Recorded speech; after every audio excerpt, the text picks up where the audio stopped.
the Sports Card Show. Today, I want to show you how I ship single sports cards in the mail, whether that's selling them on eBay, selling them to folks who buy them on my website, hotcardboard.com, or just sending things in the mail as freebies or for any other reason. I want to make sure that cards get to their destination safely and securely, and that I don't run into problems with paying incorrect postage and the post office. So I'm going to show you how I do things.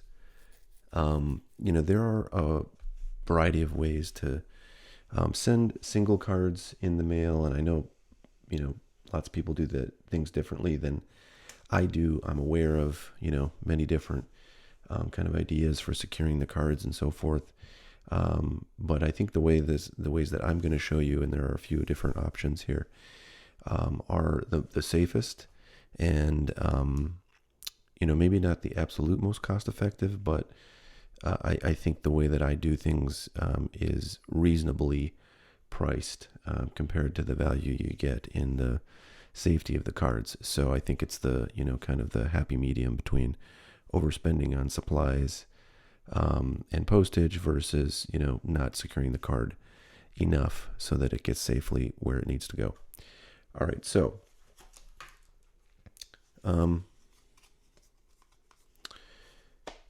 right there is a card that is in a top loader, and this is, generally how I'd want to send something in a top loader.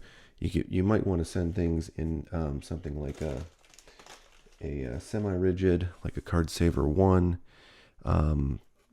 There's sort of arguments for doing that, but this is going to give you significantly more protection, and it can be mailed, safely in a variety of different ways, including in a, just a standard envelope, as I'll show you. So I would say use a top loader if you want the card to be protected. Now, the first order of business is figuring out how you're going to keep the card in the top loader, because, they can fall out in transit. Now, this one's pretty secure. It's a relatively thick card because it's a refractor, and this is a standard size top loader.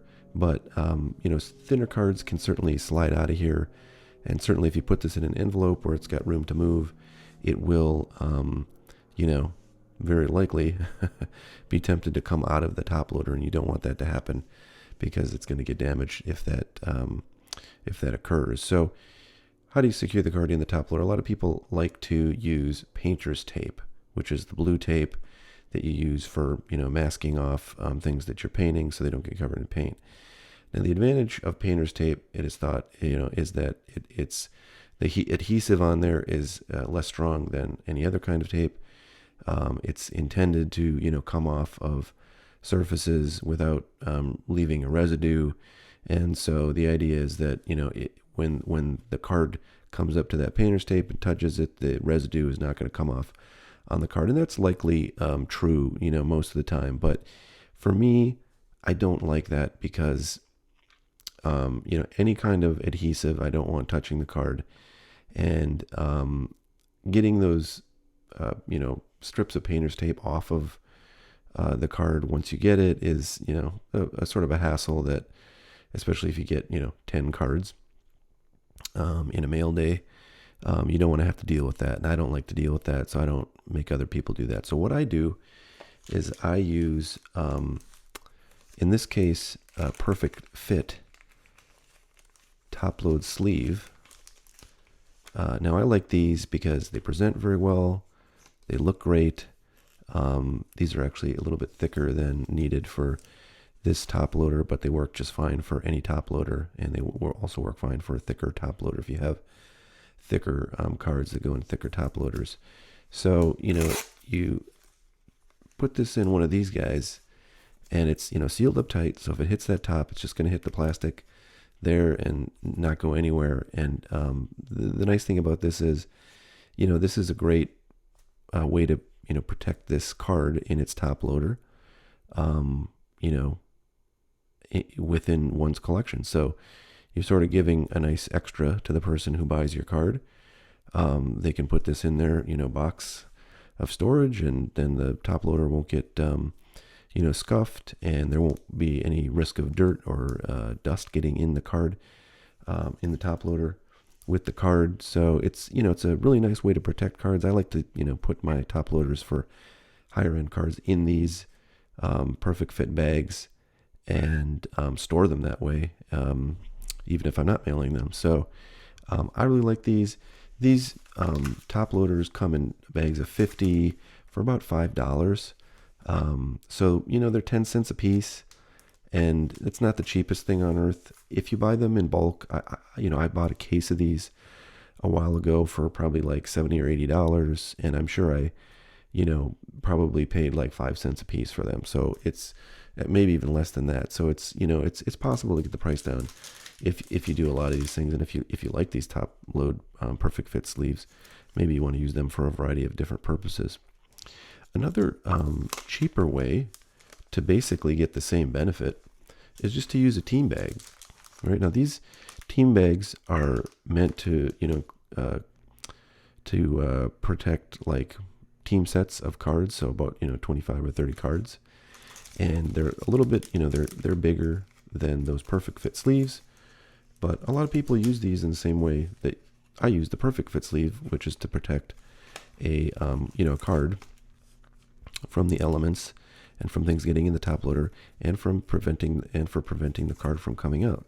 So you could just as easily ship a card in one of these, and it's going to be just as well protected. Maybe not look as perfect because it's a little bit wider, so it's a little bulkier. Doesn't protect as well as this, or I'm sorry, it doesn't look as good as this, but it protects just as well. So I like these team set bags. I actually used to use these all the time for this purpose of shipping. But when I saw those perfect fit top loads, I thought I'd try them out, and I really like them. But the advantage of these team set bags is you get 100 in a bag, and right now I actually have these for sale on my site, hotcardboard.com, for $3.50 a bag. So it's 3.5 cents per bag.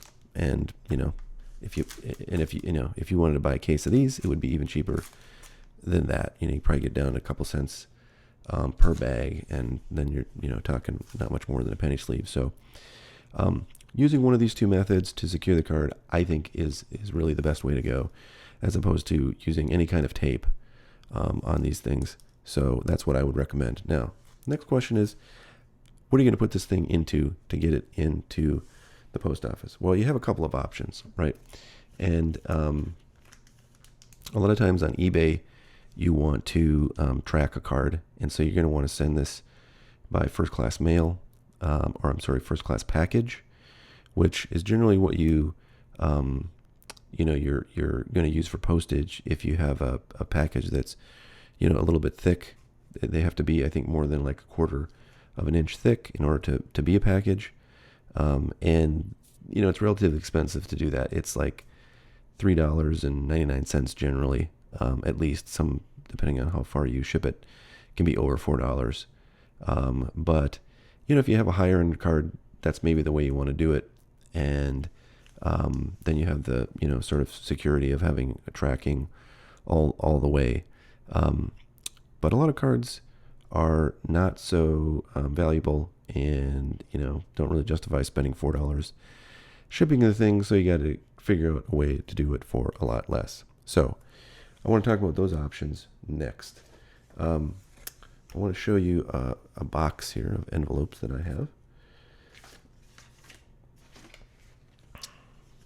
This I think I ordered off of Amazon some time ago. It's called Valbox, and these are A6 invitation envelopes. Okay, you get 100 white envelopes. I probably paid like $3-4 for these, this whole box, and it's very reasonably priced. So that's what this envelope is. It's standard paper envelope. These are have sticky adhesive seals, so you don't have to lick it. And then what I do is I get, if I can find the darn things. Okay,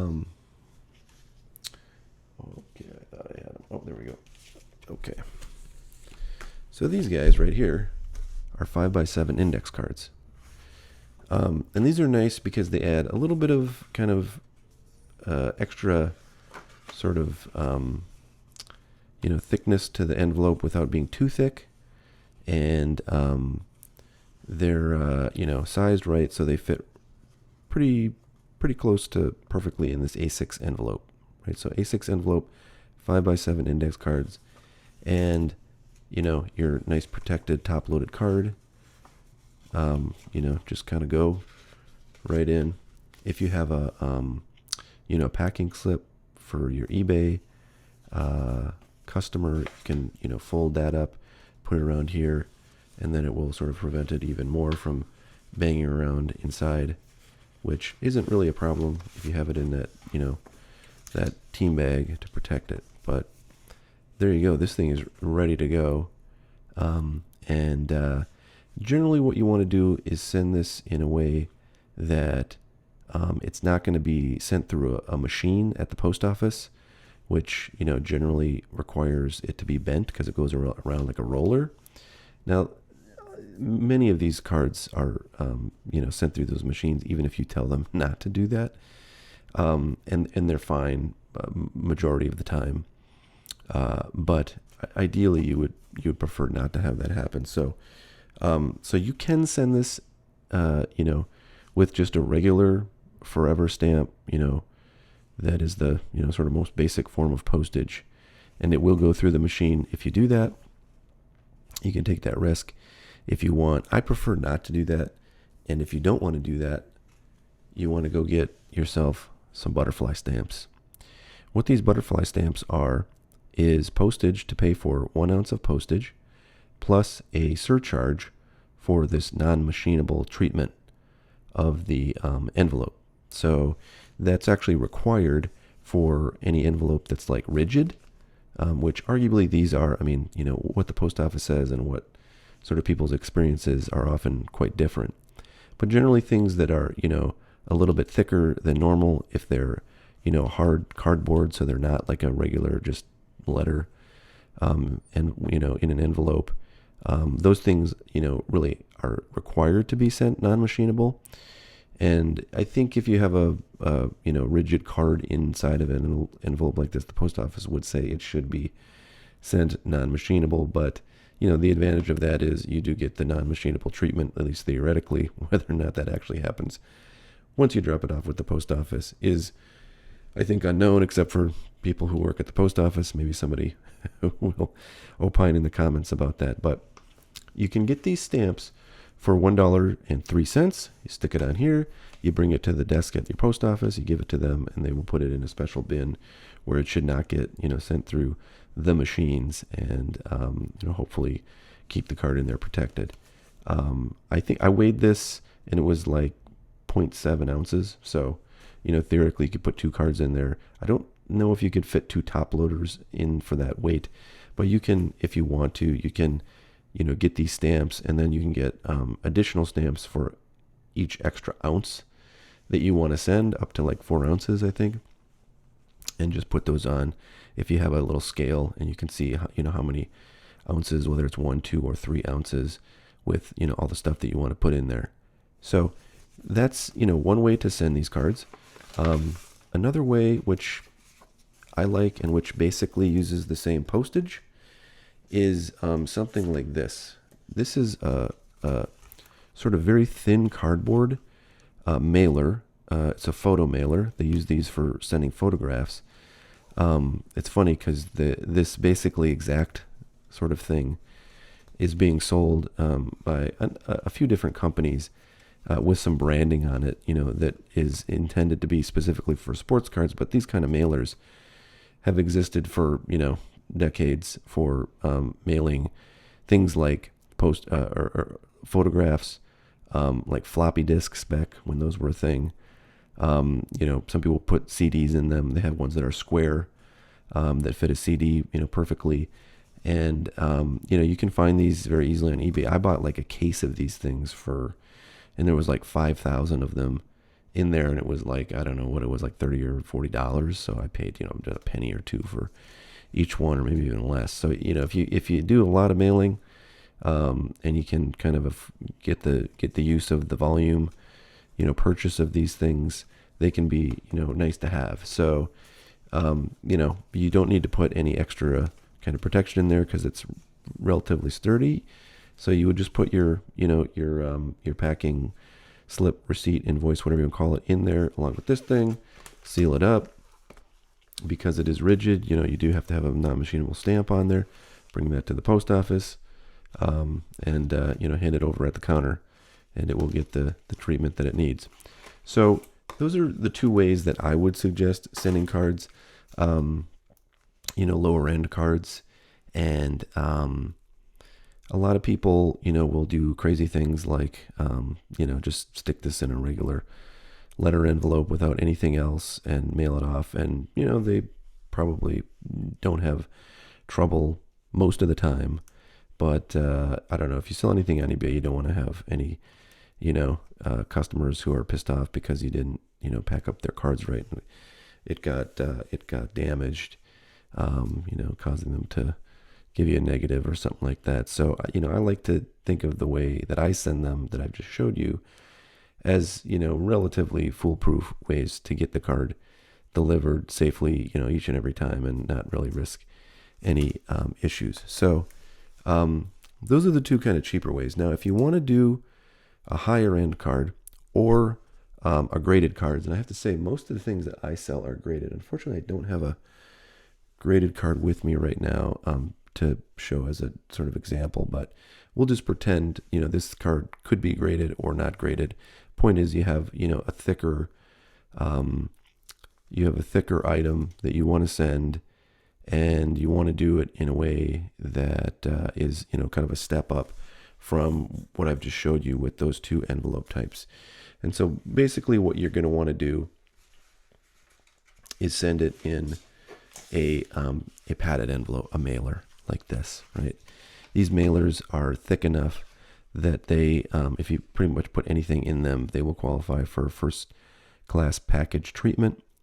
That means you can get tracking included with that. You can't get like signature confirmation unless you pay extra, but I rarely, if ever, do that because when it's delivered, it will show that in the tracking, and the tracking is free with first class package. So if I have a card, if this were a really high-end card, let's say it was $100 card, I want to send it with the tracking by first class package, so I can see that it got to its destination and not really have any concerns about that. But I do want to protect it more than I do with just a kind of a lower end card.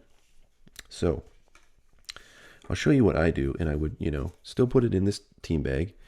I would then get something that is really, really sturdy and not going to bend at all. And I really like these little decoy cards that go into packs of cards, to make you think there's a memorabilia card in there, and to fool like pack searchers.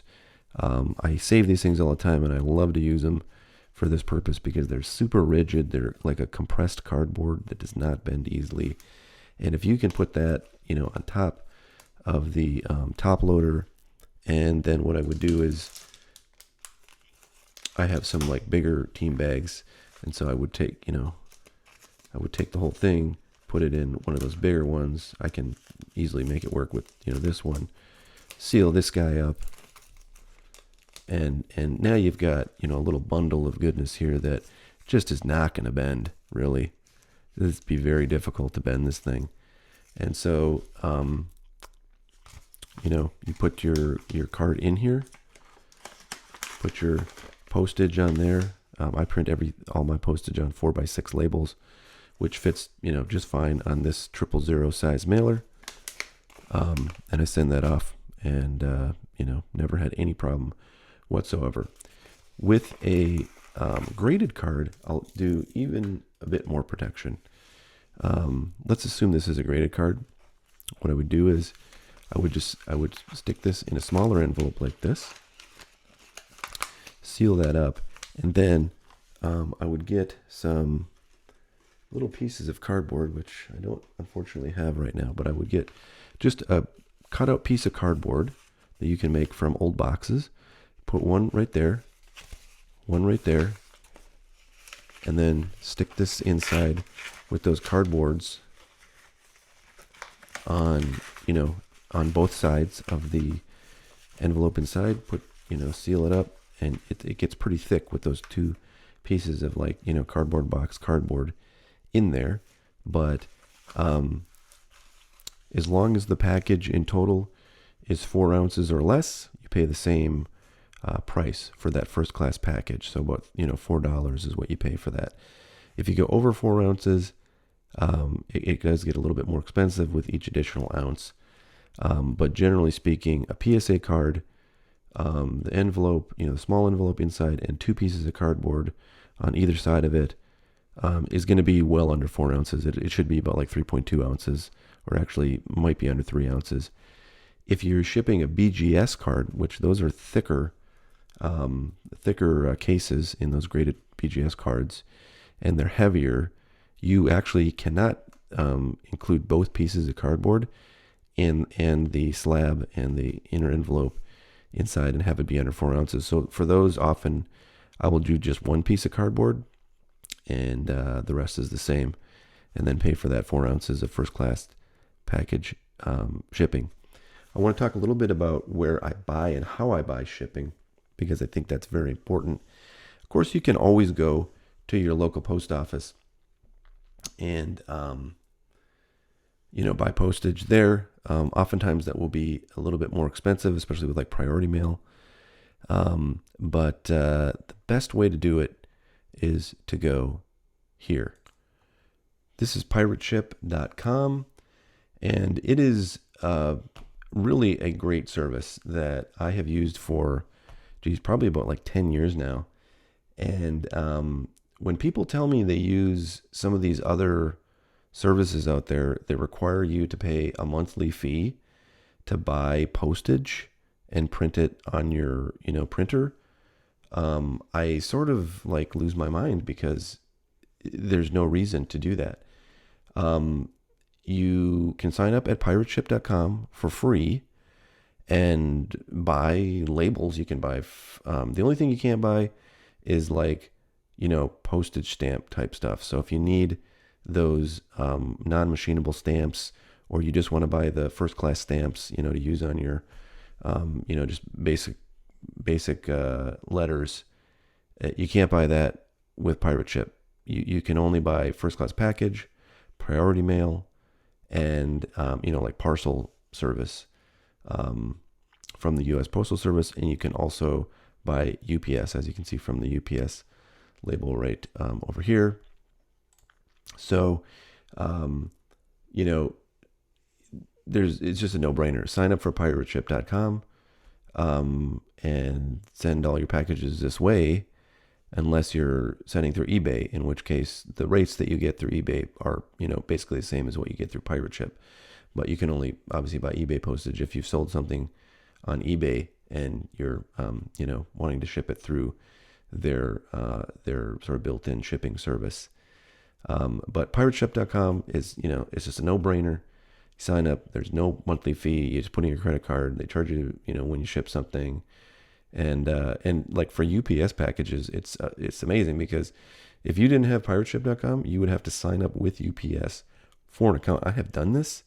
It is insane how stupid it is to ship by UPS without Pirate Ship. You have to sign up with UPS for an account.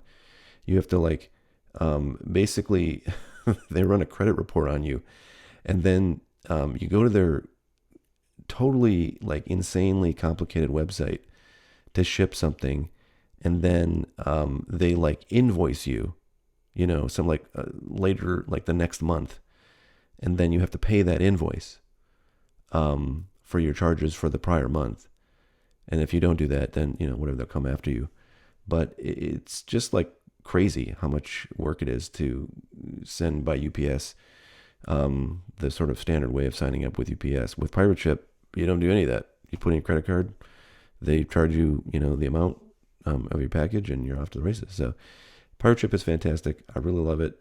There are other online postage services that will sell you like, one stamps, like Indicia is one.